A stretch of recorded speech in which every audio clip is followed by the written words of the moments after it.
खुलुमबाय लोगोफोर बर'नि मोनदांथि चेनेलाव बयखौबो फिन खेबसेबाव बरायनाय जाबाय।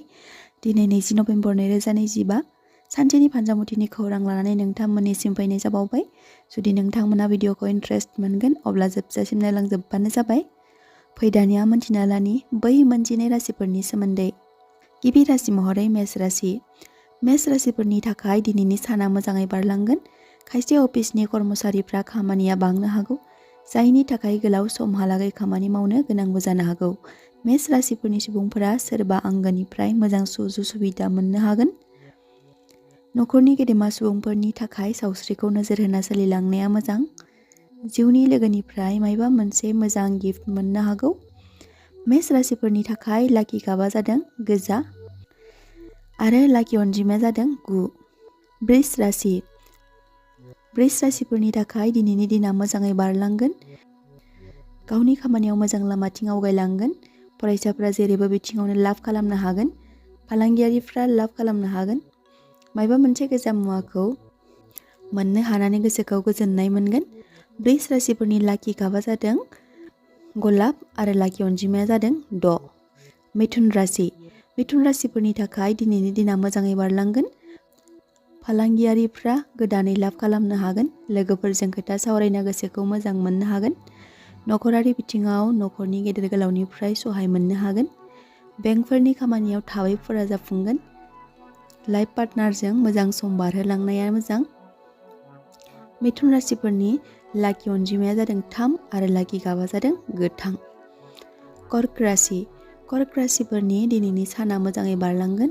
फालांगियारि बिथिङाव जौगासारनायखौ मोननो हागोन।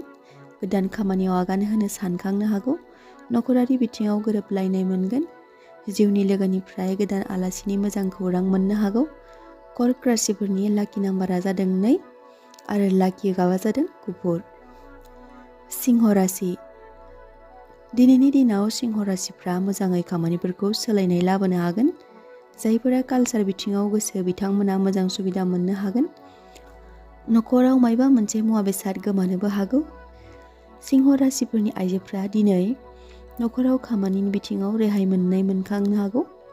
उन्दैफ्रा गिदिरनि खोथा खोनासंगोन। सिंह राशिफोरनि लाकि गाबा जादों सना गाब आरो लाकि अनजिमाया जादों 1। कन्या राशि। कन्या राशिफोरनि थाखाय दिनैनि साना थांलाय फैलाय मोन्नैबो बिथिंजों बारलांगोन।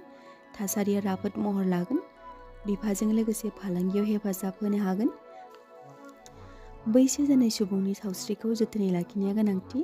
कन्या राशिफोरनि लाकि अनजिमाया जादों 5 आरो लाकि गाबा जादों गोमो गोरलै। तुला राशि। तुला राशिफोरनि थाखाय दिनैनि साना मोजां खाबु मोनगोन। सिगां मावखानाय मोजां खामानियाव मोजां फिथाइ थायगोन। जायखिजाया खामानियाव गोसो होना खामानि मावलांनाया गोनांथि। नोंथाङा मोननाय बिबानखौ मोजाङै सालायलांनाया गोनांथि। धोनजों सोमोन्दो थानाय खामानि मावनायफ्रा मोजां सुबिदा मोनगोन। तुला राशिफोरनि लाकि अनजिमाया जादों 7 आरो लाकि गाबा जादों अख्रां गाब। वृश्चिक राशि।